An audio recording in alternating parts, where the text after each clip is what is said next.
Well, good morning, New York. It's 11:43 up there. It's 10:43 down here. I'm tired. I had to get up early today because my wife has a doctor's appointment. I don't know what doctor. She never tells me anything. So it's, you know, I'm here. I had to take Lucy out. She's not here. She's in the bedroom or out on the balcony. She has three places you can find her during the day, or four really. In the chair with me in the living room, on the balcony, outside the living room, in my office here, whether I'm here or not, or in the bedroom, curled up in a corner next to her bed, or in her bed. It depends on her mood. She's a strange girl. She's scared of close places and everything, and I don't, a little, seems to be somewhat claustrophobic, which I think is, I don't know, I think all dogs are somewhat claustrophobic.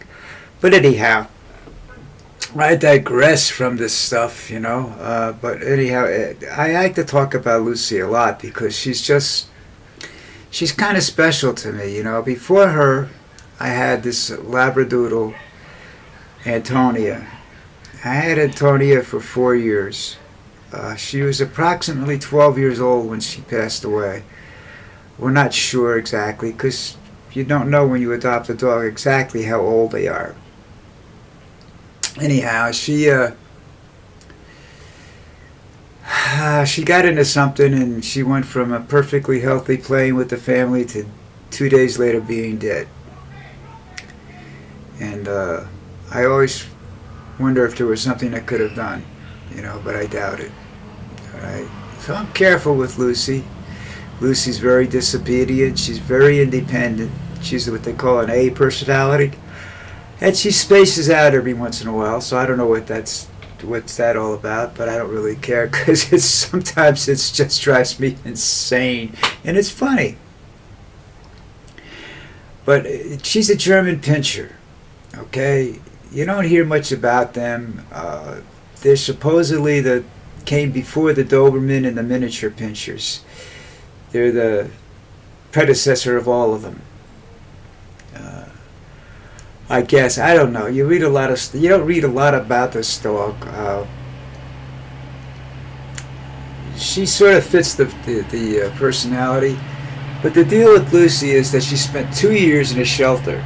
Because she's black, and I don't know whether that had anything to do with it, but I know it has something to do with it in America. But you walk outside in my apartment across the street, and you're going to see about a dozen black dogs every day or more. So I don't know whether that has anything to do with it or not. But she supposedly spent over 2 years in a shelter. She was out for a little while, and somebody brought her back. They use these dogs to chase rats. So she chases squirrels. She looks at me when I don't get the squirrel out of the tree. She looks at me like, "What the hell am I doing this for?" That's also funny. And another strange thing, she won't play. She won't play with any toys. She won't play tug of war. She won't fetch. She won't do any of that. She does love to get her ears scratched. And as I tell everybody, I am the best at that in the country. So every dog loves to come to me and get their ears scratched, which is kind of funny. But she does play with a ball that I have inside a sock. So I put a ball inside an old brown sock, so it looked like a squirrel. I thought maybe she would start to chase that. Nah. She looks at it at night. She plays with it. She chews on it. She nibbles on it. That's it. I'm working to try to figure out a way to get her to play a little bit so she gets a little bit more exercise, because I can't keep walking up and down these hills around here. My hills around here are like this. Okay, this is what I face as I walk out the driveway. I'm already in the middle of a hill that's like this, and then it goes up further, and then you can go up over here like this, or you can go over the other way, which is up like that. It's just, one thing. It's very tiring on my legs, very stressful, especially when I come down walking on the grass side to let her run around. It's stressful on my knees. It's stressful on my brain because I can't do what I used to do, and that bothers me tremendously. Anyhow, enough about Lucy. I could do this all day, but enough about Lucy. I could try to get her to come in here. I don't know if she will. Lucy! Hey, Lucy! Here she comes. I don't know whether you can see it. Let's see if we can just put this down a little bit like that. There she is. This is Lucy. Looks a little bit like a Doberman, but, you know, she has the longer tail and whatnot. And she's really, really cute. And she's going to go lay down now. Go. All right? Okay. You have enough. All right? You've been there enough. That's good. Okay. Oh, now she's going to go out to the balcony probably. Or she's looking for my wife. They don't get along, but they get along. It's a weird situation. All right, let's talk some J.D. Vance. Apparently, J.D. was on being interviewed on one of the, I think it was CNN. I want to say exactly who it is or what because I've forgotten. But was asked 5 times, and I watched the interview 5 times. Do you think that Donald Trump won the election? And he comes back with a lot of vague questions in return. So I don't know what's happening there. I can't figure it out. I don't, he's a very wacky man. It's just something they all do. They don't want to answer the question, And and he was told it's a simple yes or no question, and he won't do it. Now it's all. Do you think Trump won or lost the election? And it's not asking for a definitive opinion. Just what do you think? And or maybe that is a definitive opinion. In his case, I don't think it is. But anyhow, and he just blatantly refuses to answer the question, and I find that mystifying. I mean, if you're a diehard Trump supporter, say, no, he didn't lose the election. Now, will that start a storm of people knocking on his door wanting to talk to him? Of course. So maybe that's why he doesn't do it. Or he says, yes, he did lose the election, and Trump will fire him tomorrow morning. He's in a no-win situation when they ask him that question, and I understand that. Now we got another Republican down in Florida. Governor DeSantis was asked did he believe that Milton and was it Helena, the two hurricanes that just ripped through the state, killing about 180 people between the two of them, and destroying billions of dollars worth of about $1 billion or more worth of homes and infrastructure. I saw one picture where a sinkhole formed and closed off the neighborhood. They had one. It formed in the road. There was only one, and it's the road. There's only one road in or out. I mean, you can walk through other people's houses, I guess, to get there, but you can't go. You can't drive to get out of there. So that's that. But anyhow, he says that he was asked if it was climate change had anything to do with it, and he says climate change has nothing to do with it. He's a climate change denier, and this is science. The icebergs are melting, the water's going up, and he's in a state. He's in a state that if he believes what they're saying, within by 2030 it'll be underwater. At least the lower half of the state will be underwater. Say goodbye to the Keys. Say goodbye to the Miami. Say goodbye to the Miami Beach. How far underwater, nobody knows, but they're saying that it would be underwater because half the state's below sea level anyhow. It's like what part of the city is that? Oh, I don't remember where I was in New York. East Side? I think it's the East Side or something like that. We were there, and the last time they had a flood in New York City. That part of the city is underwater to begin with. The hospital I was born in is below sea level. Okay? Most of it's below sea level. It's just the way it was constructed, where it was constructed. Uh, I lived on Long Island. Long Island, a good part of Long Island is is below sea level. You know, it's no higher than I think the highest point in Long Island is 250 feet above sea level. So you're looking at places that are with the in the erosion that's happening and whatnot. You know, they're not going to be there much longer. What's that? 30 is only a couple, 6 years away? 2030? Some people say 2035, so you got 7 years left or something like that. Well, it doesn't make any difference. If it's going to happen, what difference does it make? Most of the glaciers and you've got grass growing where there were glaciers before in Alaska. So come on, you know, this that it doesn't exist is stupid, and that's just ridiculous. I mean, you know, he's afraid that if he agrees that there's a climate change, that they actually can sue the government because the government's doing nothing about it. The state of Florida, anyhow, is doing nothing about it to protect the low-lying areas of the country. That they're saying salt water is starting to leak and seep into the glades, and that's killing everything, all the species that are down there. You know, they wanted to get rid of the pythons down there anyhow, so maybe that's a good thing. I don't know. All right. And to get to the third asshole of the week, Donnie himself. Donnie's not signing transition papers. Now, I didn't realize that there's these documents that they're supposed to sign prior to the election. Now, I would think that if he doesn't sign these by prior to election day, that he shouldn't be allowed to run. That they should just say, you can't run. You know, you're forfeiting the election because you're not willing to go along with the game plan.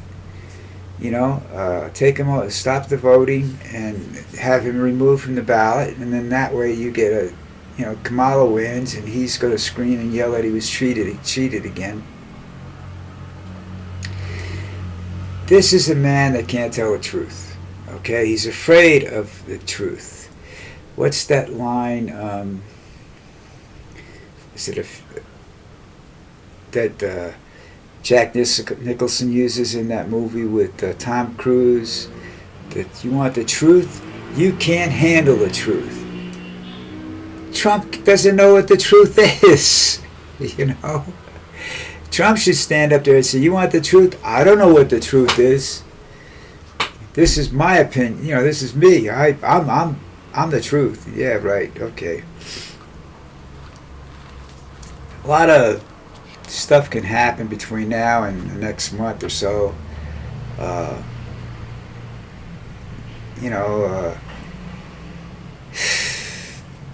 A lot of people are saying he's falling apart mentally. I don't know about that. You know, he's a lying son of a bitch about everything. You know, and he could be faking all these mental things, trying to get some people to feel sorry for him because he's under so much pressure. Well, what do you think the president of the United States is? Look what it did to Joe Biden. He finally got the job he wanted, and it just about killed him. You know. And he still, and I'll tell you what, he's still managed to pull off a good presidency, which is what they're paid to do. I just don't have any idea what'll happen if Trump loses. There was an article, where was it? Hold on to see if I can find this article.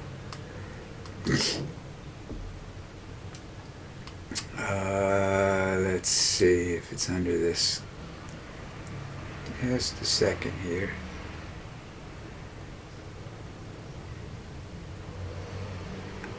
I see he was actually, I can't find it. I'm not sure where I read it this morning, but I did read it. But he wants his Air Force and the military available to him now to protect him when he's out campaigning. He wants armed Air Force planes and everything, and I just I get scared. You know, you can't do that. It's not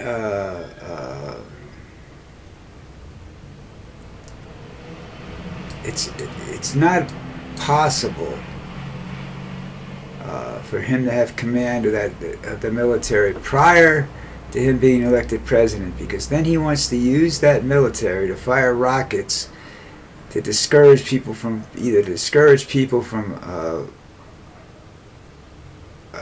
voting, or just disrupt the electional process, pull a military coup, you know. Because he knows the civilian coup didn't work last. 10,000 people aren't going to take over this country, okay? It's going to take more than that to do that. All right? Now, I think that, you know, people say, well, and on the other side of the corner, people are talking about that they're managing his interviews because he tends to freak out. Well, I'm going back to 40 years ago, maybe longer than that. Over 40 years ago, when Colonel Sanders was still around, you know, from KFC, and he was still doing commercials, and they had he was getting senile, so they would take him to Morristown, St. Barnabas Hospital in Livingston, New Jersey, and put him in a hyperbaric chamber. For I don't know how long he did that, to flood his brain with oxygen, and then he'd be all right for like a week or so, like that, you know, something like that. I don't know how long he was okay for that. But that's the same thing they're trying to do here, because he has a tendency to freak out, and they're trying to manage that, and they can't. This is where I say to you that he won't be president for long, because the Republicans are going to find out once he's in there that they can't handle him. You know, he's going to be running charities he's going to try and steal all the money for charity for himself, you know. He's going to start all these bogus bullshit things just so he can make money. That's just Donald Trump. Listen, it's Saturday. Tomorrow's football. My Giants are facing the 1-3 Cincinnati Bengals. Now, you know, you don't want to do that. you don't want to face a team that's desperate, because the Giants aren't good at that. You know, they could probably get beat by 40 points, but you know, we'll see. You know, I don't know. I'm surprised by a lot of the teams that are out there. I think should. It's my brother was the one that told me this. We watched the game. I think it was a pro game, and he said that somebody was getting beaten like 35 to nothing or something like that. And my brother said, at that level of play, that shouldn't happen. And my brother was a football player. He was drafted by he had letters of interest from the Green Bay Packers and the New York Giants. But he was in a like a military school. He was in the Merchant Marine Academy, so he had to do 2 years before he could do anything else. But you look at that and say, how can they get beat up so bad? Are they that demoralized? Now, the coach didn't get him ready to play. What do you have to do to get a player ready to play? Feed him raw steak? You know, I just didn't want to be made to look bad. I wanted to hurt the other guys. I mean, this was just, you know, the way I was, you know, play football. Coach gave you plays, you know. Every once in a while, you knew you could do something better than the coach said, you know. Lawrence Taylor was like that. One of the greatest, if not the greatest linebacker of all time. He did not play by the rules, you know. He played very instinctive, and that's, you don't see that anymore. All right, listen. Have a great Saturday. We'll see you tomorrow morning before the games, and I'm gonna go have lunch, and I don't know what else I'm gonna do, but and then I have to take Lucy out again. Maybe I'll talk more about Lucy tomorrow. We'll see. Take care.